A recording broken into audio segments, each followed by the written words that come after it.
Hello everyone! Alors je fais cette petite vidéo aujourd'hui pour vous expliquer le travail de cette semaine, mais avant j'aimerais vous donner quelques infos. Alors je vous rappelle que pour bien comprendre les consignes, je vous conseille d'aller plutôt sur mon site internet lovingenglishwithmissp.weebly.com plutôt que Pronote pour bien comprendre les consignes et savoir dans quel ordre faire les exercices. D'accord? Donc une fois que vous êtes sur le site, regardez bien la vidéo d'explication plusieurs fois si nécessaire et lisez bien les consignes pour ne rien oublier. D'accord? La semaine dernière, il y a eu quelques oublis dans les exercices à faire et je pense que c'est parce que sur Pronote, c'est pas forcément clair et que vous n'avez pas forcément été sur le site internet. Donc je vous conseille vraiment d'aller faire un tour là-dessus. Ensuite, si vous avez du retard, déjà je comprends qu'on peut avoir du retard, c'est pas du tout un problème, je suis pas là pour vous pénaliser là-dessus, vous avez probablement vos raisons d'être en retard, donc pas de problème. Par contre, faites bien les exercices dans l'ordre. Donc si vous n'avez pas fait les exercices de la semaine dernière, faites d'abord ceux de la semaine dernière et ensuite passez à ceux de cette semaine, d'accord? Sinon ça n'a pas de sens et vous n'allez pas comprendre grand-chose. Donc faites bien toujours les exercices dans l'ordre. Ensuite, quand vous envoyez un email, on évite d'envoyer un email où il n'y a rien dedans, ni dans l'objet, ni dans le contenu, et pas son nom et son prénom. On commence un mail par bonjour, on dit ce qu'on envoie, et on finit par une petite formule de politesse, en anglais dans l'idéal, ou alors une petite partie en anglais, et ensuite on met son nom et prénom, d'accord, pour qu'on sache bien de qui vient l'email. Ensuite, n'hésitez pas à poser des questions si vous avez un problème, même si du coup vous attendez ma réponse et vous faites votre travail en retard, comme je vous l'ai dit, pas de problème. Vaut mieux le faire en retard et bien comprendre ce qu'il faut faire, plutôt que de faire sans avoir vraiment compris. Ensuite, en ce qui concerne le travail pendant les vacances, déjà je n'ai pas l'intention de vous donner quelque chose de nouveau à faire. Comme d'habitude pendant les vacances, je vous conseille plutôt de vous reposer et du coup on reprendra le travail après les vacances comme on l'a fait jusque-là. Ensuite, par contre, pour ceux qui ont du retard, je vous demande de rattraper votre retard si nécessaire et de bien mettre votre cahier à jour, s'il vous plaît. C'est l'occasion de bien se mettre à jour. Pour tout le monde, je vous demanderai par contre de réviser la leçon en regardant la vidéo de révision que je vais vous préparer et que je vous posterai la semaine prochaine, qui reprendra le cours en entier de ce qu'on a fait depuis le début du chapitre et quelques exercices de révision en ligne si vous voulez. Voilà, ensuite, pour ce qui concerne le travail de cette semaine. Donc, comme les semaines précédentes, vous atterrissez sur le nouvel article et la première chose que je vous demande, c'est de répondre au sondage en cliquant sur le bouton sondage ici à droite.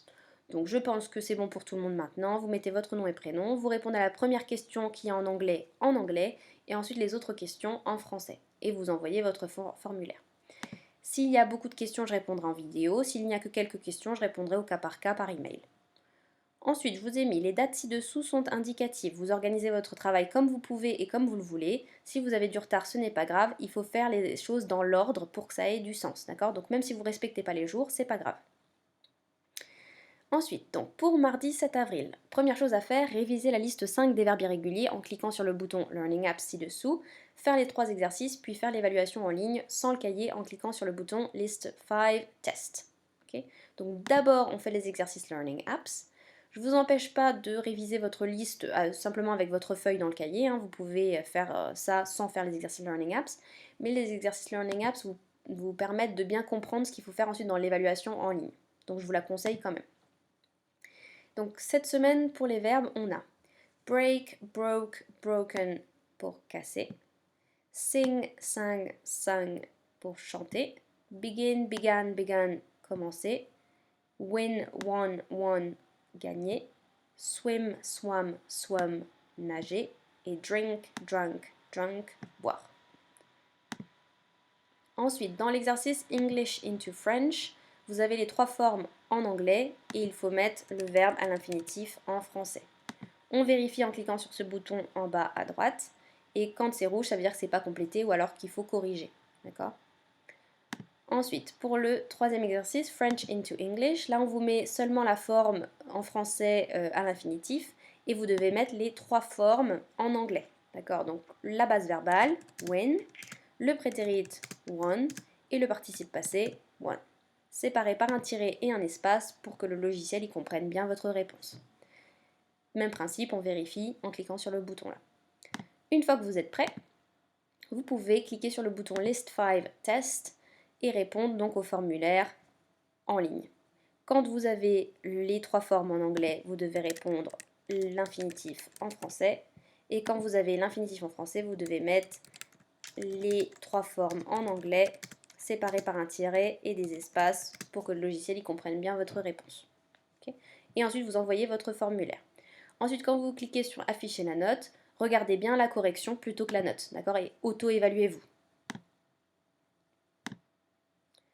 Ensuite, deuxième chose, vérifiez votre leçon dans le cahier à l'aide des documents images ci-dessous, bien vérifier l'orthographe des mots et s'il n'y a pas d'erreur dans les exercices de la semaine dernière. Alors là, c'est un exercice de vérification, c'est des choses que vous avez déjà dans le cahier normalement, d'accord? Donc il suffit de bien vérifier. Moi, je vérifie que vous faites votre travail, mais je ne peux pas faire de la vérification au cas par cas parce que vos images sont un peu floues, parfois c'est un petit peu petit, j'arrive pas très bien à lire. Donc c'est à vous de vérifier la correction de ce que je vous donne et de vérifier que votre cahier, il est bien correct, d'accord? Et que les leçons sont bien écrites et qu'il ne manque rien. Donc vous avez ici le vocabulaire des directions que vous deviez écrire avec le document à coller. La correction de l'exercice avec les phrases à faire selon l'exemple, et le dialogue entre un touriste et un londonien, le touriste qui demande son chemin au londonien. D'accord? Qu'il fallait faire sur Learning Apps dans un premier temps et recopier la correction dans le cahier. Ensuite, pour la troisième chose à faire, écrire la correction de l'exercice ci-dessous dans le cahier.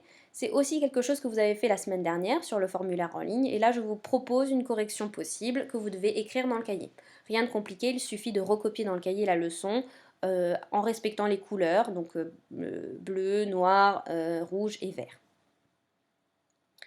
Ensuite, pour la quatrième chose à faire, donc ça c'est nouveau, d'accord, c'est la seule chose nouvelle à faire le jour-là. Vous avez donc le travail d'écriture. À partir de la leçon et de la carte ci-dessous, écrire dans le cahier le dialogue entre un londonien et un touriste qui demande le chemin pour aller à St. Paul's Cathedral. Okay, donc vous avez la carte ici. Votre point de départ, c'est tout en bas ici. D'accord? Et donc vous devez indiquer le chemin jusqu'à St. Paul's Cathedral, qui est la lettre B. D'accord? On voit dans la légende que St. Paul's Cathedral, c'est la lettre B. Ok? Donc vous devez dire en gros tout droit jusqu'au rond-point, ensuite au rond-point tout droit, et la première à droite, puis tout droit. Ok? Et vous devez écrire le dialogue en suivant l'exemple que vous avez dans la leçon au-dessus. Donc simplement un petit travail d'écriture pour voir que tout est bien compris et pour réutiliser le dialogue. Ensuite, le jeudi 9 avril. Dans un premier temps, je vous demande de coller et de lire le document ci-dessous dans le cahier. Donc le document, c'est celui-là, d'accord? Je l'ai distribué à ceux qui étaient là avant le confinement. Pour les autres, vous pouvez l'imprimer ou alors faire une capture d'écran si vous n'avez pas d'imprimante. Et ensuite, vous répondez aux questions sur le formulaire en ligne en cliquant sur le bouton London Underground à droite. D'accord? Donc, vous avez le document qui sera également sur le formulaire et vous pourrez répondre aux questions. Donc, votre nom et prénom comme d'habitude.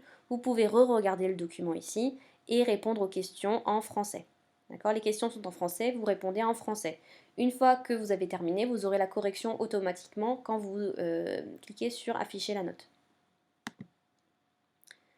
Une fois que vous avez fait ça, vous devez regarder le document ci-dessous et répondre au questionnaire en ligne sur les couleurs de ligne du métro et des stations de métro célèbres en cliquant sur le bouton Tube Lines and Tube Stations à droite. Okay, donc les documents, c'est les deux là, d'accord? Vous avez une petite carte du métro, enfin un bout de la carte de métro de Londres, et vous avez ici le nom des lignes avec leurs couleurs, donc des lignes de métro et les couleurs qui correspondent.